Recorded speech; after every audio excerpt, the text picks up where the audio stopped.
I grew up in a rural area of Sampson County on a farm in southeastern North Carolina. I'm married. I have 3 children. I worked as a paramedic for almost 17 years. It was a challenge, and I enjoyed that. October the 20th, 2014 was like any other day. I got off that morning at 6 a.m. I had corn that needed to be picked. Our corn is bagged. Instead of picking it like with a combine, we pick it with a corn sniper. I hooked to the second trailer, I started picking, and I hit a wet spot in the field. I got off the tractor. I had some vines that I saw in the header, and I grabbed it. The machine came up real quick. My right hand is sucked it down into the inside rope. I took my right leg and I throwed it up onto the machine. When I leaned back, my arm came free. And it grabbed my boot and started pulling me in it. I figured that was it. I figured I was dead.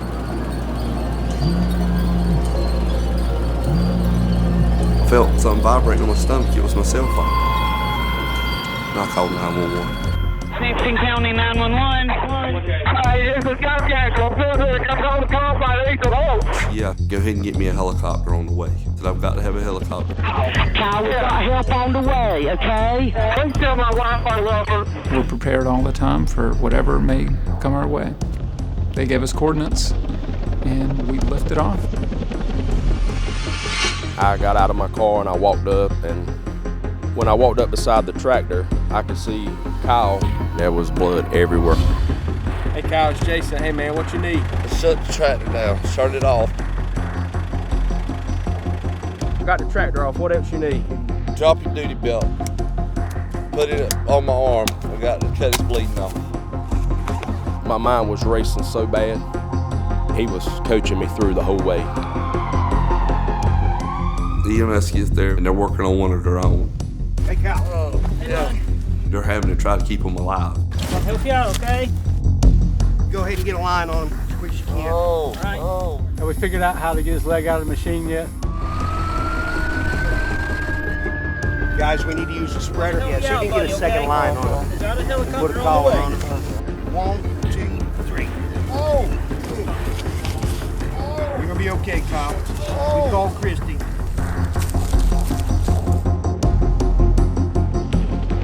We couldn't land in the field where the accident happened, so they met us in downtown Garland.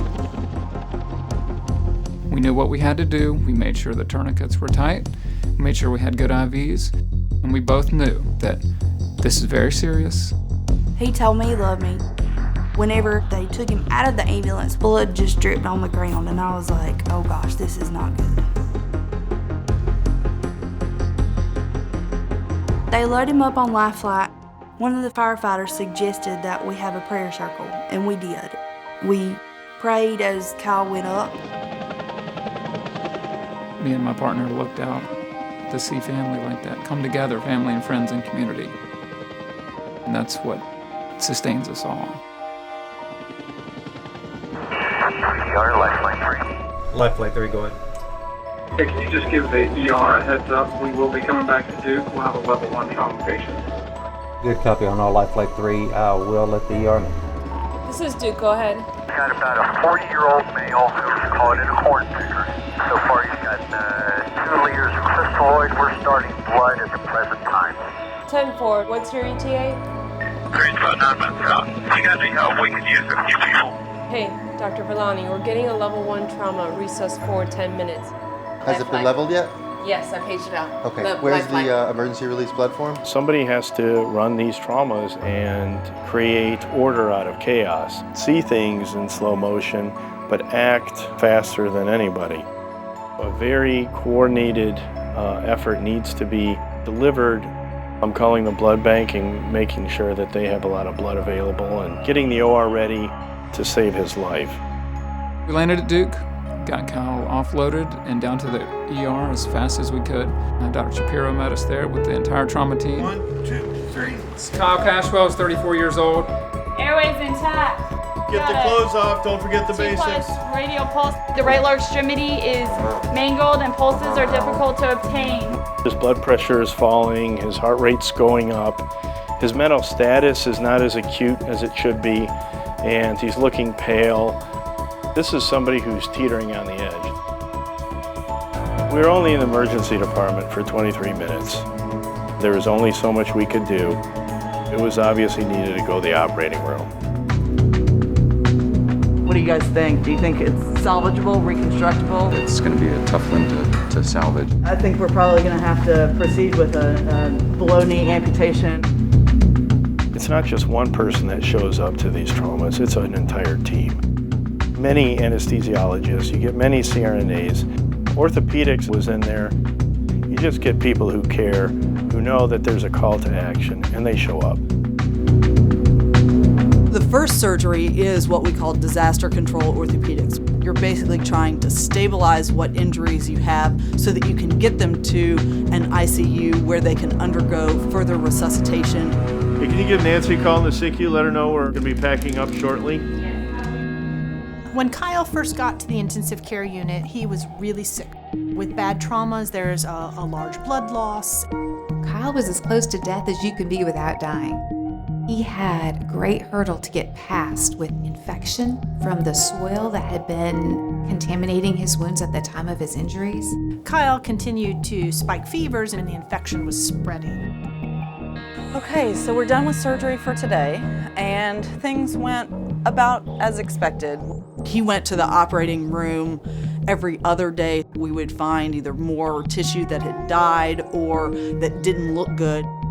You meet Kyle, you meet his family, and they look to you for answers, and they look to you for support.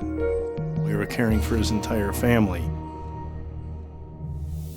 I remember one night where Kyle was so ill that the team and I remained right at his bedside throughout the night, and that team included his wife. We did everything in our power just to keep him alive. We are just absolutely not going to let you die tonight. We were all willing him to live. We just decided he just could not die. He was in multi-organ failure. I'm a nurse myself. I just knew enough about what was going on to scare me. There were so many staff members that were right there with him and right there with us. Christy was the best patient advocate I have ever seen in my life. Sometimes you just kind of get it in your head you're going to win. He fought, and so we were going to fight right along with him.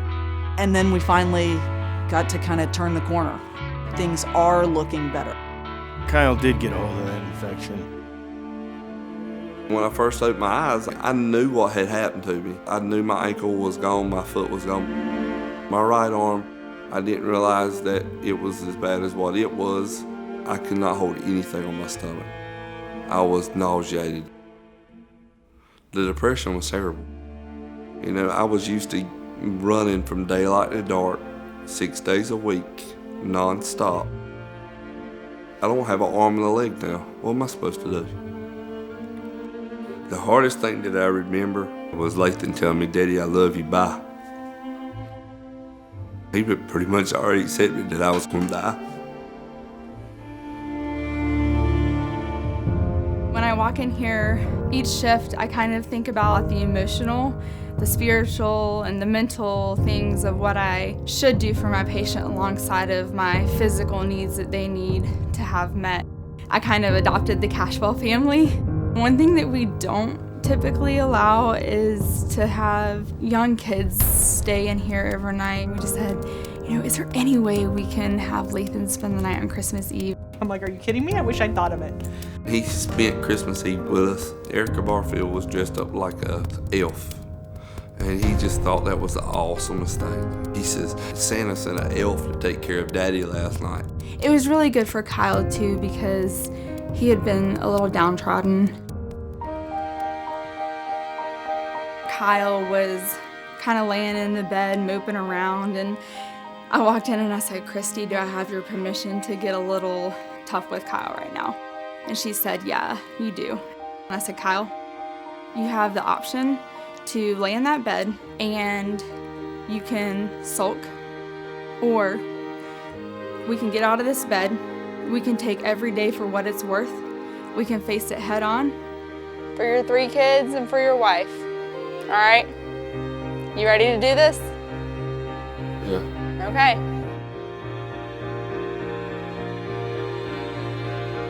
When he was medically cleared for therapy, then we got in there. Our job right now was strengthening him in ways that were going to allow him to get out of here, to get better.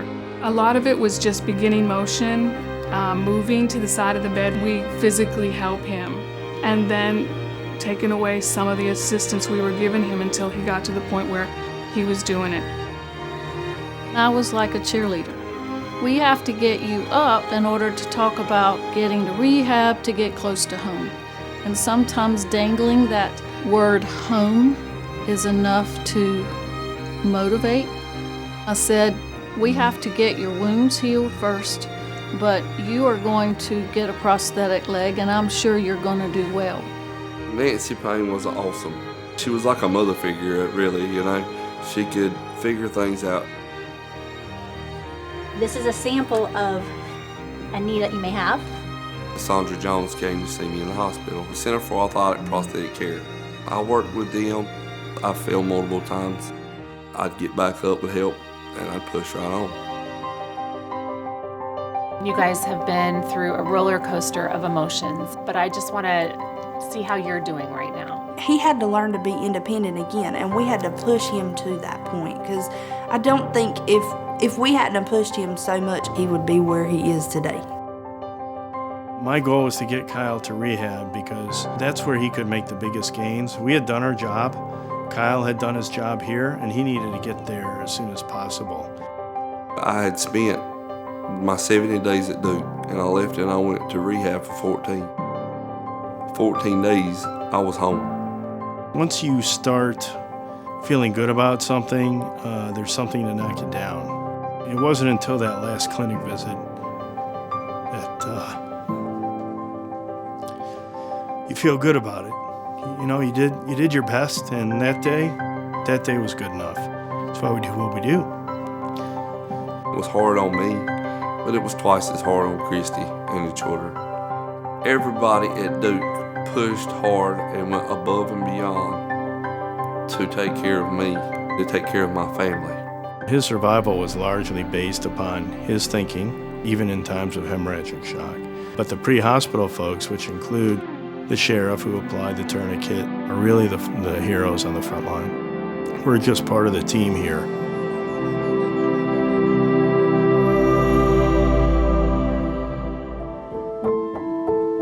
There was no better therapy than me getting on the tractor again. I like, yeah, I can do this. And to be able to smell the ground, the earth, me and that piece of equipment, it's just an awesome life. My life's better now than what it's ever been. I can go and do as I want to and be free. To know that he's back to planting seeds, it means that we reached our goal. We're able to help people like Kyle get back to their life, and that's what makes our job special.